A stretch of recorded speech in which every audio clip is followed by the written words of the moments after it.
In today's edition of Let's Get It Fixed, we are finishing the install on an ACH580. This is an ACH580 running that pump. This is in one of our simple chill water plants. You can see back behind me here, big chillers there. But the electricians have already got the majority of the heavy work done. There again, they got all the heavy wiring done. I just got to get the controls in.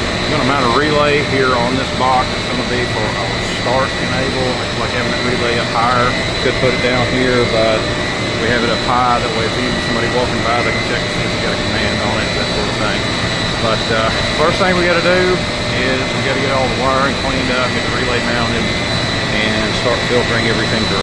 We've got the relay mounted on the side of the box, and if you've never wired one of these in, the color code is labeled here, so make sure that you follow that color code.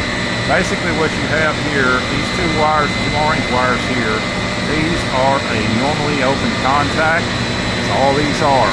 And you do have a total of 3 control wires. These here, the white yellow for this particular relay is going to be the common for either one of these two that you use.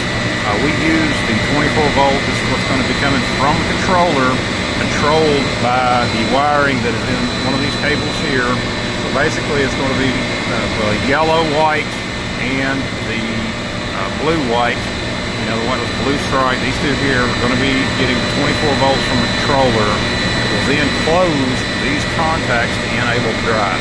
That's just how that we typically configure these.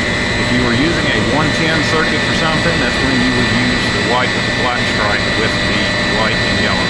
That's for a 110. But for that, since we're not going to be using it, we're just going to clip it off and cap it. This relay does have a handoff auto switch that can be handy in some situations if the controller's down. Yes, it's on a VFD, but some of these VFDs, when we set them up, if that contact closure is not made for the input, we do not let them run. That's a safety thing for us. But having the handoff auto here does give you a little bit of an advantage to be able to override it in an emergency where you have a down controller and you need to get the plant running. But anyways, guys, I'm also using an 8-conductor cable.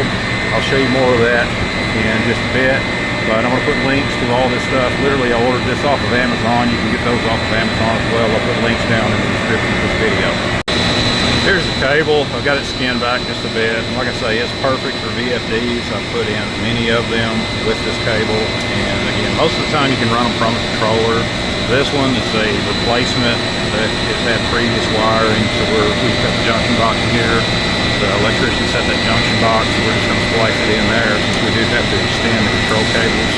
And you can see here, guys, it's a total of 8 conductor. You've got plenty for speed reference, enable, as well as your status and alarm. I mean, there again, man, that's going to be pretty much everything you need for most VFDs, except unless you're going to set them up for communication, you're obviously going to want to use a communication cable, which we are going to be using. We have some STP cable here. Again, check the link down below.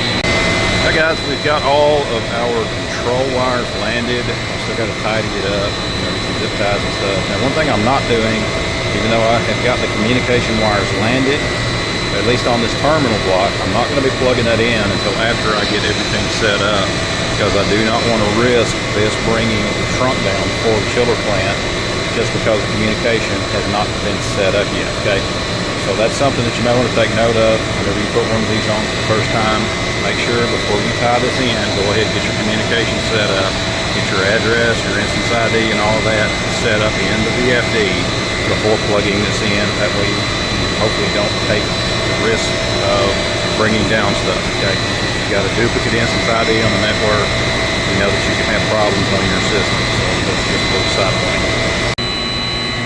Guys, now we have got everything powered up, all of our wires are landed, we have got the motor information put into the drive, and now what we're going to do is we're going to spin the motor to check the direction. One thing that I like about these ABB drives, and that is the fact that you can set these up, wire everything, and if your motor runs backwards, then you can go through and reverse it in the software. And you can see here, you can see my options here. You're going to spin the motor, that's where we're at. I'm going to hit next. You're going to go through, review all of your motor information stuff, and if you got to change anything, you change that here.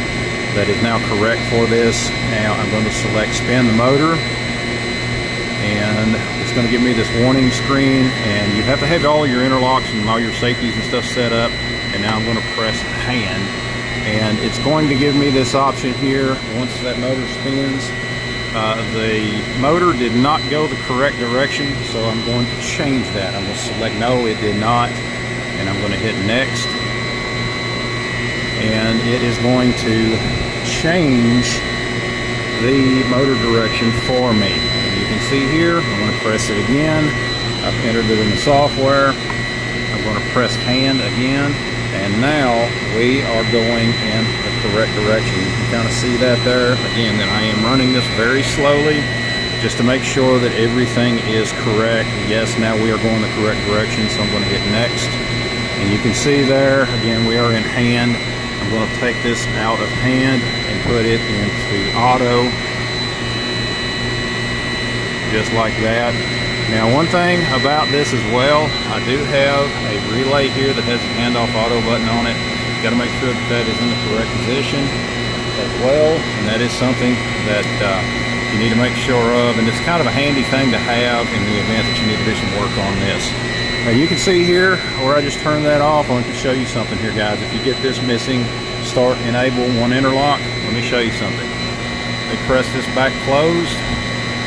When I press this closed, the interlock error should clear. You can see there it did clear, and that's simply because all I did there was close those contacts, but we're going to be doing that through our controller and not through this. Anyways, guys, that's the basics of wiring one of these in. I've got it ready to go. I've just got to do some more tests and all that for now. But guys, hope you liked the video. Be sure to check out all of the links down below. You can help support what I do here by picking up tools and things like that. But guys, thanks for watching. Check out the rest of the videos on my channel, and we'll see you next time. Now it's running.